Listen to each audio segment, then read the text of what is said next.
So we're going to start off with a little bit of trivia today. Who do you think was the lowest paid person at Meta in 2024? It was Mark Zuckerberg, and he made $1. And he's not the only very rich person who's collected $1 for a year of work.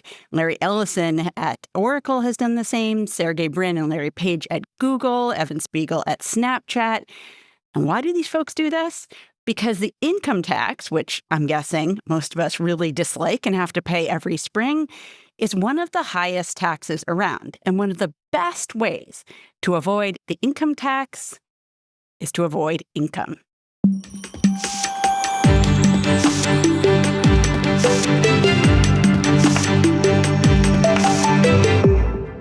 Welcome to It Turns Out. I'm Kara Miller. My guest today is Ray Madoff. She's a professor at Boston College. Her expertise is on tax law. She's the author of this new book, The Second Estate, a fascinating book. I loved reading it, but I felt like throwing it across the room a lot. Ray, thanks for being here. Thanks so much for having me, Kara. It's wonderful to be here. So let's just pick up where I left off with all these incredibly rich people making $1 a year. Now, these are people that in some cases have $100 billion or hundreds of billions of dollars. They probably do care about money. Why would they make $1 a year if presumably they could ask for 50 million and make it, or like 100 million and make it? Yes, it's because, as you discussed in the beginning, the most heavily taxed type of income is salary income. So the very first step of people who want to avoid taxes and can afford to do so is to avoid salaries. And we see this all over, not just Mark Zuckerberg, as you mentioned, Elon Musk. He took zero, so little that California went after Tesla and said, hey, there's a labor problem here. You're not paying him enough. And they forced him to pay him a little bit more to meet the California fair labor prices. I'd say the highest paying one of the group is Warren Buffett, and he only gets $100,000 a year, which is, you think pretty low for the best stock picker in pretty much the history of the world. Pretty modest, although he's got, obviously more than $100,000, like in the billions, right? Exactly. And Jeff Bezos, he gets $80,000 a year, which has been enough to get him the child tax credit, which he has taken. And so all of these people are keeping their taxes down by keeping their salaries down. But as you say, they're not avoiding compensation altogether. What they're doing is instead of relying on these salaries, these highly taxed salaries, and they're taxed so high, by the way, because because wages are truly subject to double taxation. They are subject to tax both for income taxes and for payroll taxes. And for people who make salaries, these taxes are quite significant, even modest salaries. Somebody who makes as little as $60,000 still pays $17,000 in payroll and income taxes. And these taxes could make the difference between their ability to pay their rent or buy food or keep their car going. It's really essential money. And yet the richest Americans are sidestepping this. Now, of course, they're not sidestepping compensation altogether, and we don't have not to at all, too, right? Right. We don't have to feel too sorry for them. If we look at what's happened just since 2023, right, a little over, about 2 years ago. So we have Warren Buffett's wealth has increased by $29 billion. This was just the increase. Jeff Bezos by $80 billion, Zuckerberg by $147 billion, and Elon Musk by $177 billion. This is just incredible. In under 2 years. It's amazing. But the advantages for them, this type of income is tax-free. They get to enjoy this growth of wealth entirely free of income taxes and free of reporting. So you make the case that part of the reason that this wealth has grown so quickly is really because of the tax system. And you talk about 1937, I think it was, John D. Rockefeller, the first billionaire in the U.S., dies. And then there's a few billionaires in the middle of the 20th century, but really, late 80s, Bill Gates emerges with his first $1 billion, the first of many, obviously. And And since then, since the late 80s, there's just been a huge growth in the number of billionaires. So I wonder how the tax system, not people just earning more for their salaries. How did the tax system enable this wealth to just keep growing so quickly?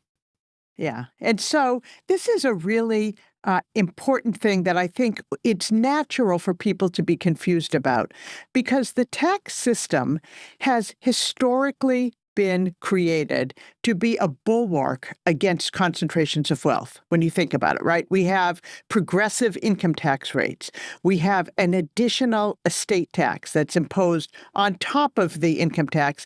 It was all enacted to curtail concentrations of wealth, to show the legitimacy of a capitalist system, that we could extract large amounts of money from our wealthiest citizens, right?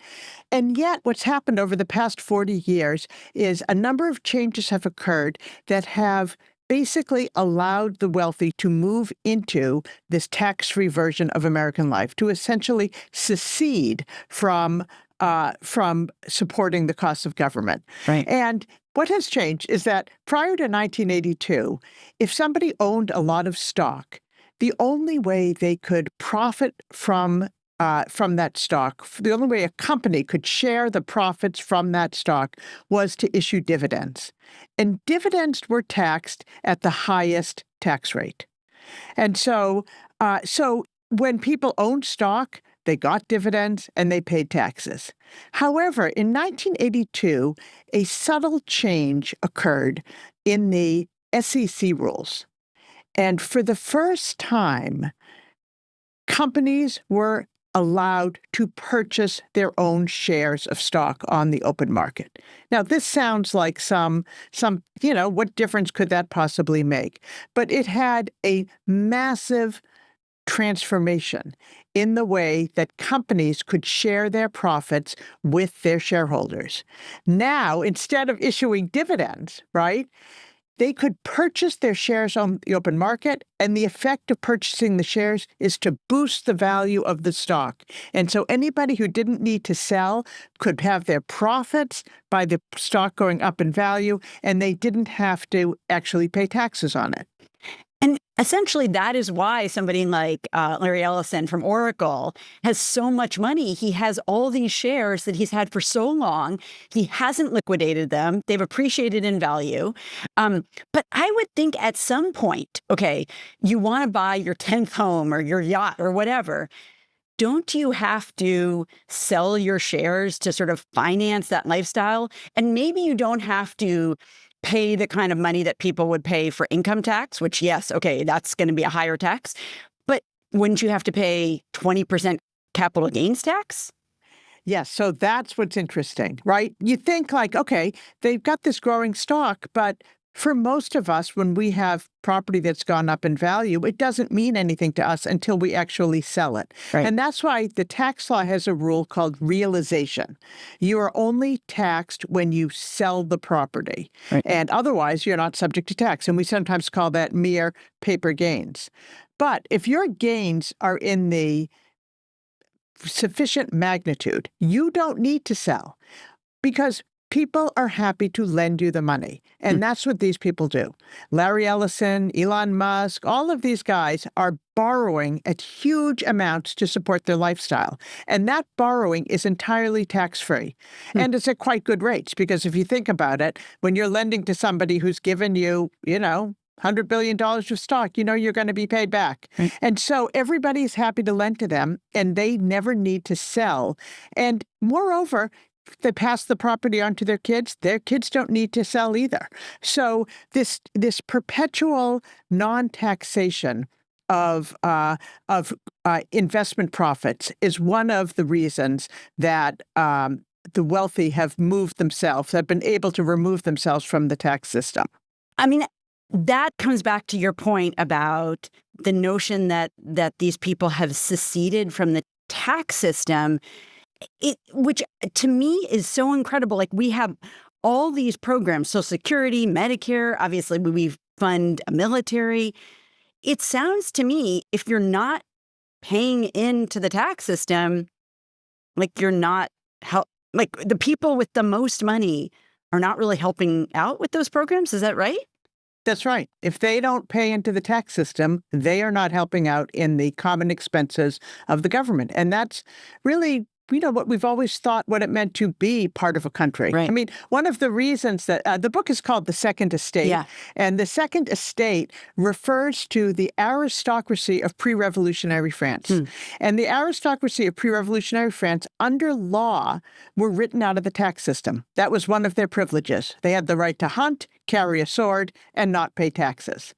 And minus the right to carry a sword, that's what we have here today in the United States. Our richest Americans have the right to not pay taxes because our tax system no longer captures their wealth where it lives. Now, the other place, of course, is the estate tax, and that's a separate story about this. So when we think about inheritances, that's where people often think, well, that's double tax, right? It's a Right. very burdensome. Right. It's subject to tax to the owner. It's subject to tax again when the person dies, right? We've had all this double tax rhetoric there. But in fact, our income tax system is drafted to be very broadly encompassing. So the basic rule is gross income includes all income from whatever source derived. And it includes things like if you win the lottery, or if you walk down the street and you find something and it's valuable.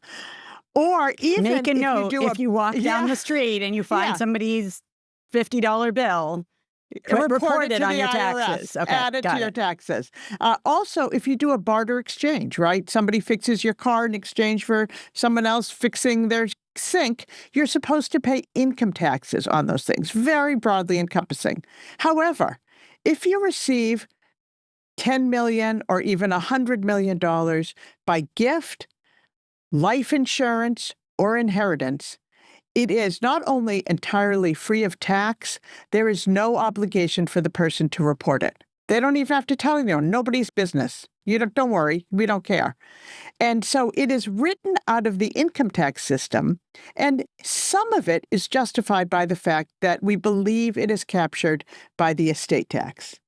However, due to this transformation that has happened over the past 35 years or so, this is no longer the case.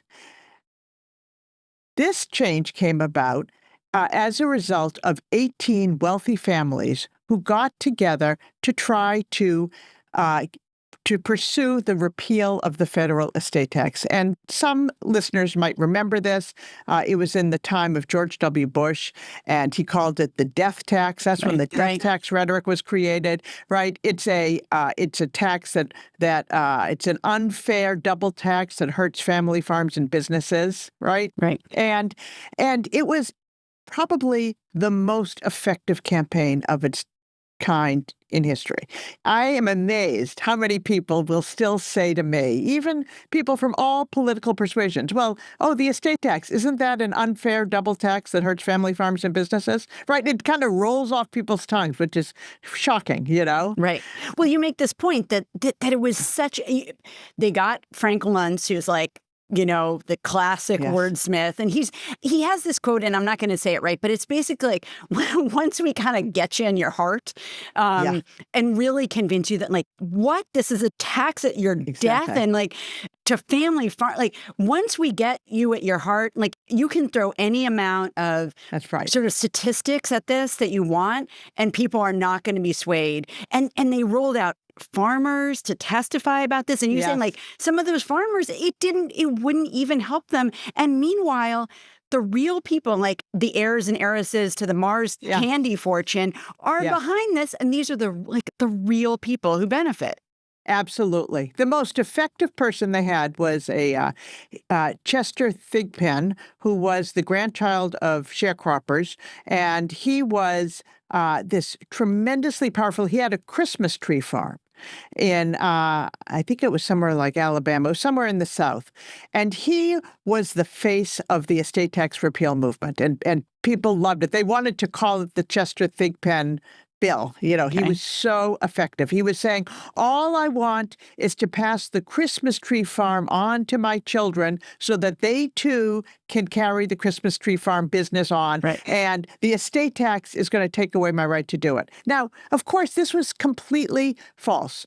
First of all, the estate tax has all sorts of provisions that provide for no tax for interest-free loans and stretched out periods and special valuation rules to protect family farms and businesses, right? And those could have been fortified to make them stronger.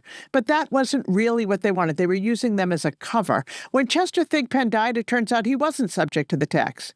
He had been misled to think that he was subject to the tax, but he wasn't because his estate was much smaller than what the exclusion amount was. But what's interesting about this tax, this campaign, is that what it had a very small, tangible, easy to see success, which was that under George W. Bush, he enacted this 10-year plan in which the exemption amount would gradually increase from $1 million to $2 million to $3.5 million. And then in one glorious year, there would be no estate tax at all in the year 2011. And George Steinbrenner died that year, and 9 other billionaires died that year. And they all passed their wealth entirely free of estate taxes and free of income taxes. However, at the end of 2011, the tax came back. And but it had been and it was supposed to come back with a $1 million exemption, but it had been so effectively challenged that even though Barack Obama was the president, he thought, you know what, I'm going to just increase the exemption even more so that we can get rid of this issue, because I know this issue is hot button. So he raised the exemption to $5 million, thinking, well, I've taken care of all the family farms and businesses. Right. But of course, that wasn't the case.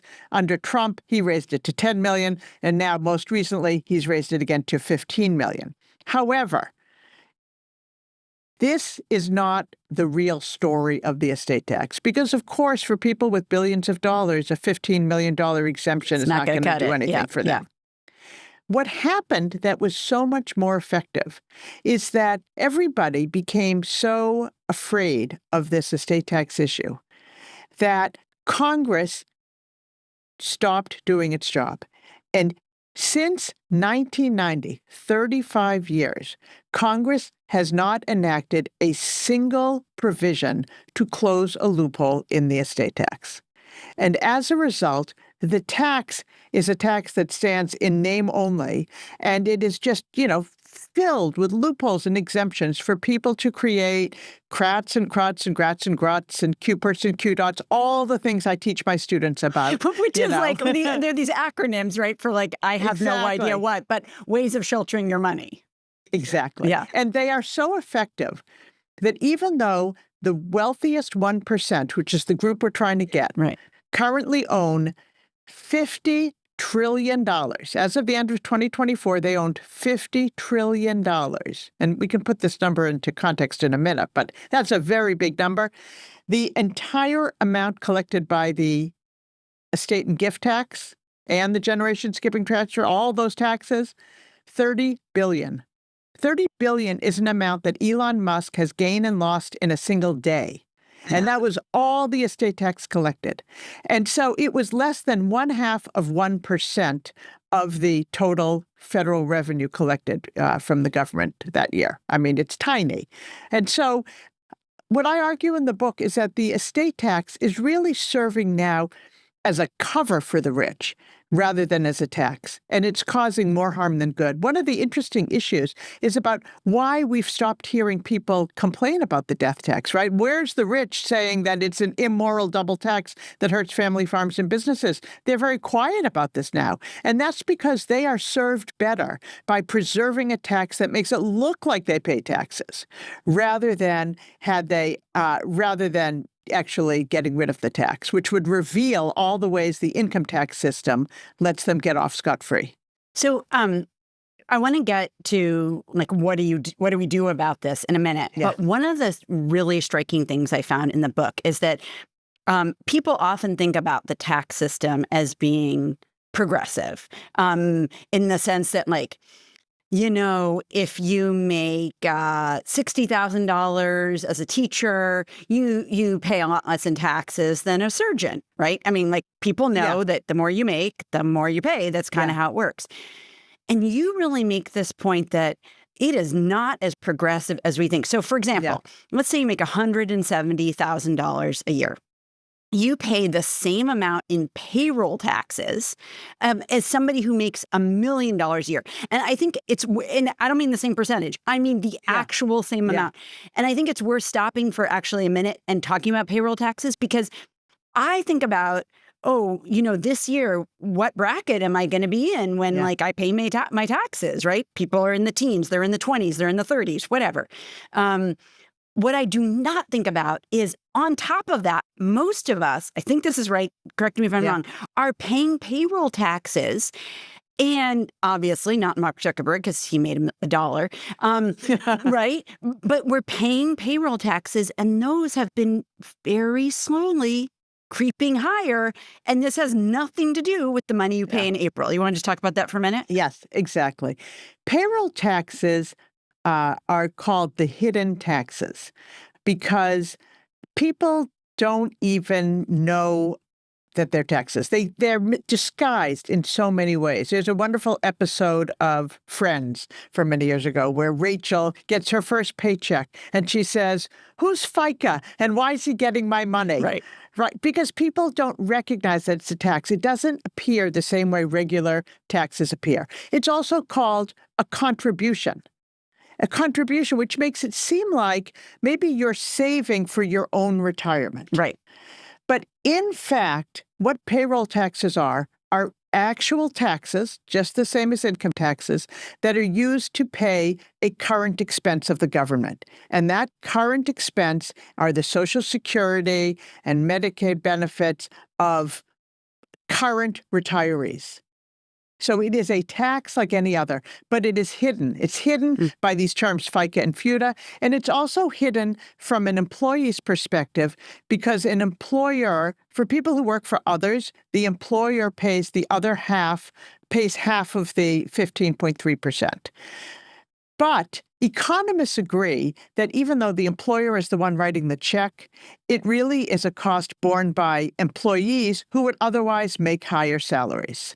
And for people who are self-employed, like so many people are these days, right? Gig workers and all sorts of people who don't get a paycheck but earn their own money, they pay the full 15.3%. And this is a tremendously burdensome tax on working Americans. Now, the Social Security system is amazing and important. So I am not saying anything against the Social Security system, but we have to be mindful that it is truly a tax because when we look at the tax, it is a regressive tax so that somebody who earns $1 million pays the same tax as somebody who earns $176,000, which is the cutoff. Right. People sometimes justify that because to some extent, lower wage workers get a higher percentage of their contributions in their retirement benefits, right? But this does not make up for the fact that people who make more than $170,000 entirely stop paying into the Social Security system.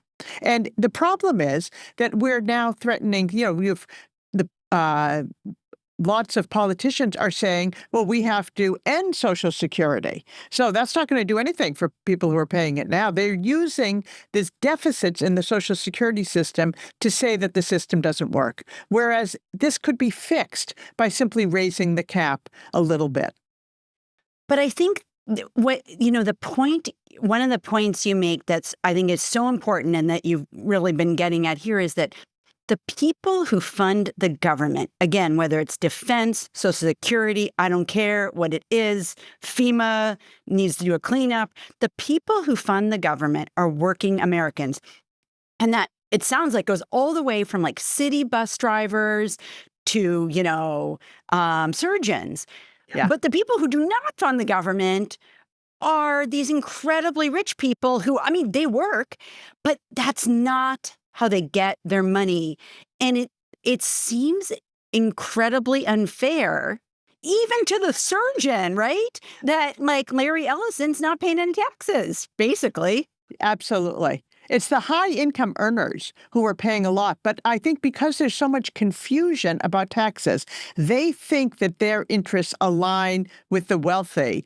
They think those are my people more than, the bus drivers and regular workers that we have in this country. But it's not the case. They are carrying the burden. And that's why I'm working on a piece that's called now, if you're paying taxes, you're not really rich. That's how you know you're really rich. I know. That's not how you know you've lost. So I actually have a question about the surgeon or the VP at the financial firm.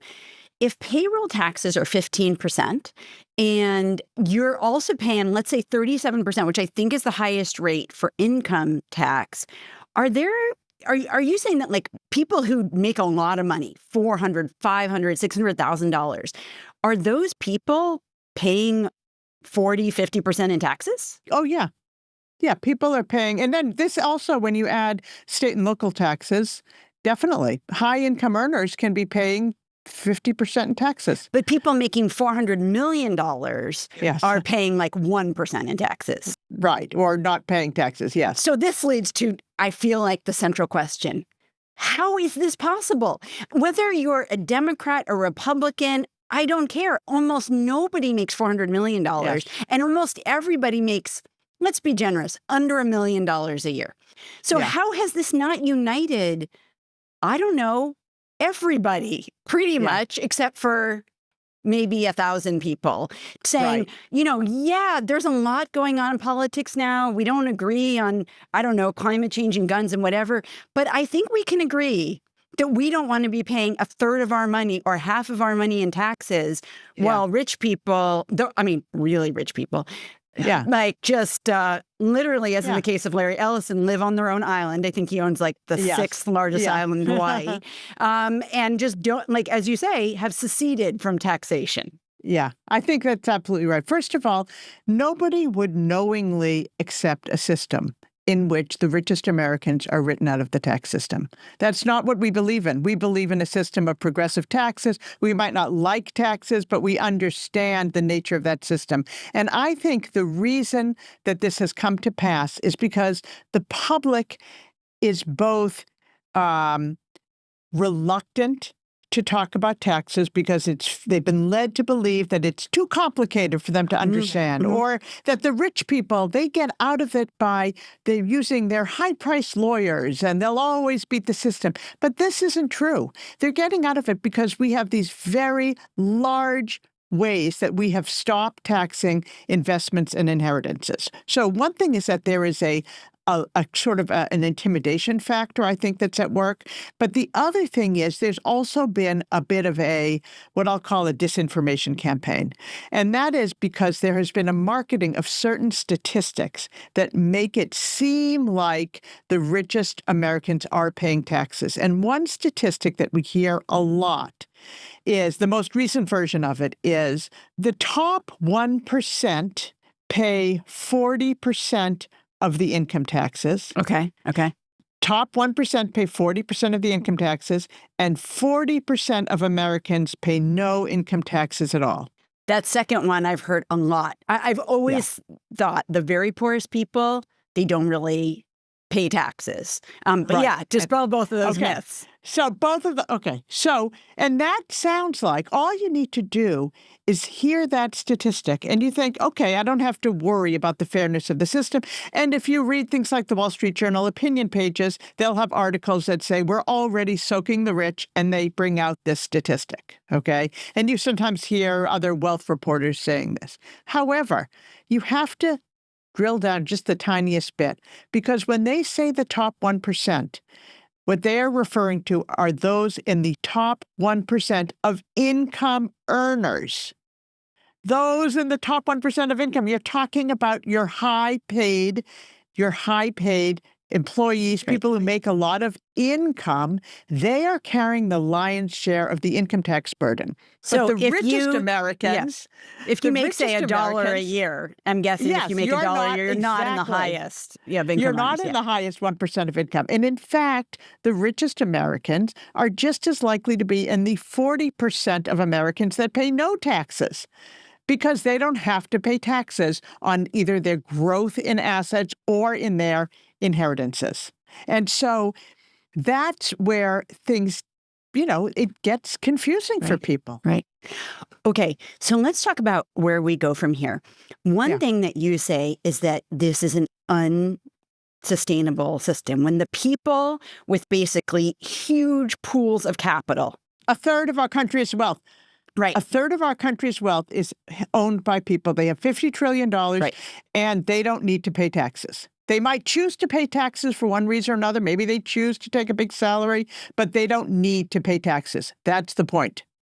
So it seems like, so tell me why that's unsustainable and what happens if we just keep going on with the people who have the most money not really paying tax.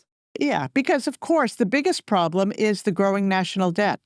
Right now, the national debt, the interest on the national debt is more than we pay for national defense. I mean, this has never happened before. For a long time, the growing national debt was not a huge problem because interest rates were low. And so, they were practically 0%, 1%. So we could maintain those costs. And the money was being spent in ways that truly fueled the economy. Now the money is being spent just to cut taxes for more and more rich people. But yet we have this growing debt because we're not getting enough money. And I think that as the public becomes aware, more and more aware about wealthy Americans not paying taxes, there will be a tipping point. There will be a tipping point where tax fairness matters. I mean, honestly, I think that both parties are to blame. I think the Democrats are to blame in part for this, too, by focusing on people who make incomes of more than $400,000. You might hear that, right? There was a sort of there were a number of proposals that were good and would have addressed the problem of wealth holders. But there were things like, I think that living in the Northeast, I know people, I have former students who, they make $400,000. These are not rich people. They're basically, because the housing is so expensive in the Northeast as it is in other parts of the country. If you have childcare, it's tremendously expensive. That's even before kids get to college. Is not, these people are not sitting pretty. Right. They are counting their money and trying to get by, as crazy as that sounds. No, I mean, they're not probably flying first class. They're definitely not flying private. I mean, they're not doing any of those fancy things. No, absolutely. So I think that, when Democrats were pushing about increasing taxes, people over $400,000, I think that helped send some message to the high-income earners that they were like the high wealth owners, right? I think we have to understand who belongs in what camp, and address it that way. The other thing I think we need to do is we need to clean up our tax system. Right now, part of the confusion of things is that we have this payroll tax that's hidden, the income tax that everyone sees, but it's highly progressive, and people don't realize about how easy it is for the wealthy to avoid income. Right. And then this estate tax, which, as we talked about, raises very little money, but it has a very big presence in people's minds because of this history of this very powerful campaign about the estate tax being a double tax that hurts family farms and business. Huge numbers of the population think they're subject to the estate tax that simply aren't. And there's just a lot of confusion about it. So that's why I think the first thing that we need to do to clean things up is to actually, and maybe paradoxically, repeal the estate tax. The estate tax is no longer collecting revenue. It is simply providing a cover for the rich. And it serves also as a way of allowing these deep imperfections in our income tax system, right? So we have things like the non-taxation of gains, and there's something called step up in basis at death, which some people might have heard about. It's a way that all the gains are washed away at death for heirs. All of these provisions are sometimes justified because, we have this burdensome estate tax, but the estate tax isn't actually being paid. And so let's get rid of the estate tax. And now let's look at, what would a fair system be?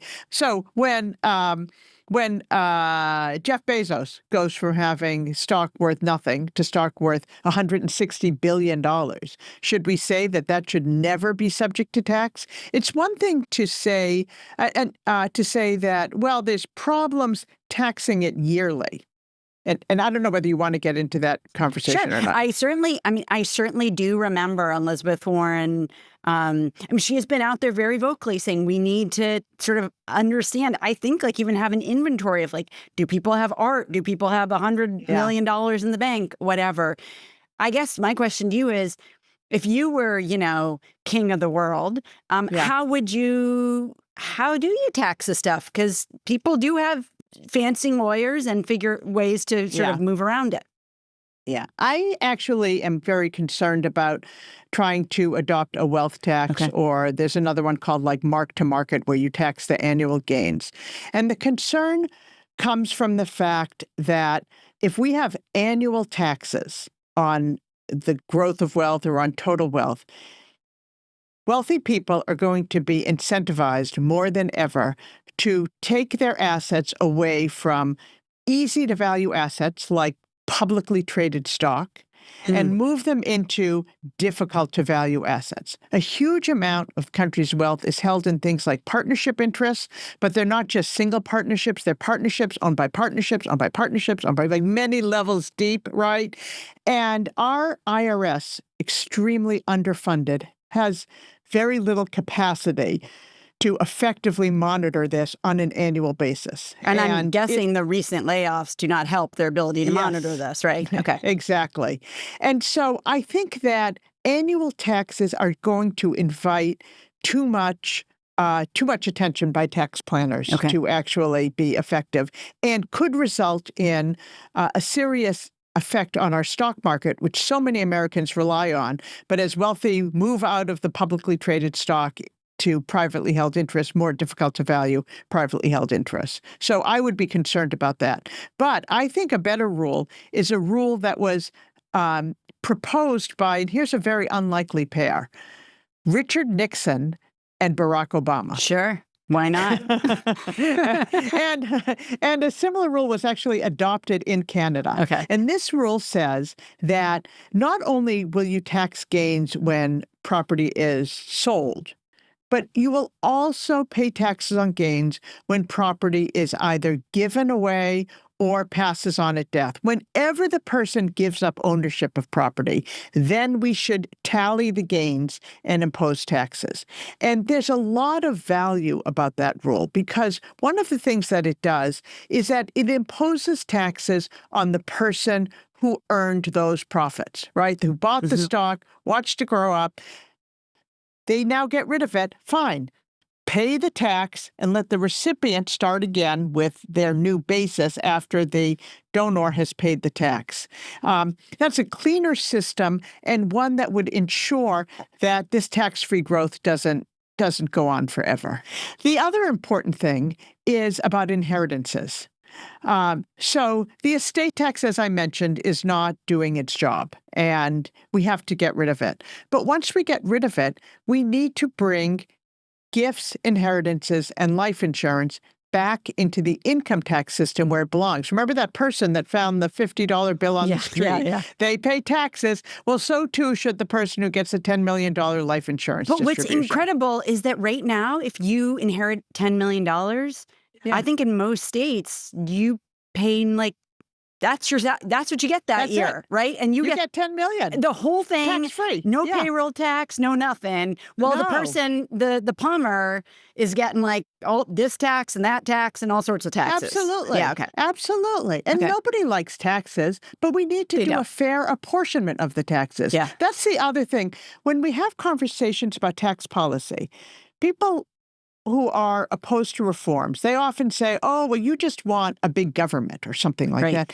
It doesn't have to be spent on a big government. It can be spent reducing the tax liabilities of other Americans. So this is not about the size of the government spending. It is about the apportionment of the government spending amongst the Americans. Right.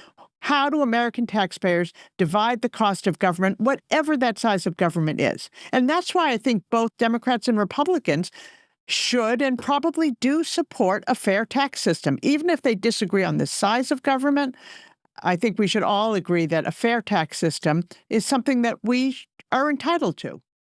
So finally, I wonder about your sort of your concern long term. So you called this book The Second Estate after like this sort of fancy group of people in France who didn't have to pay taxes.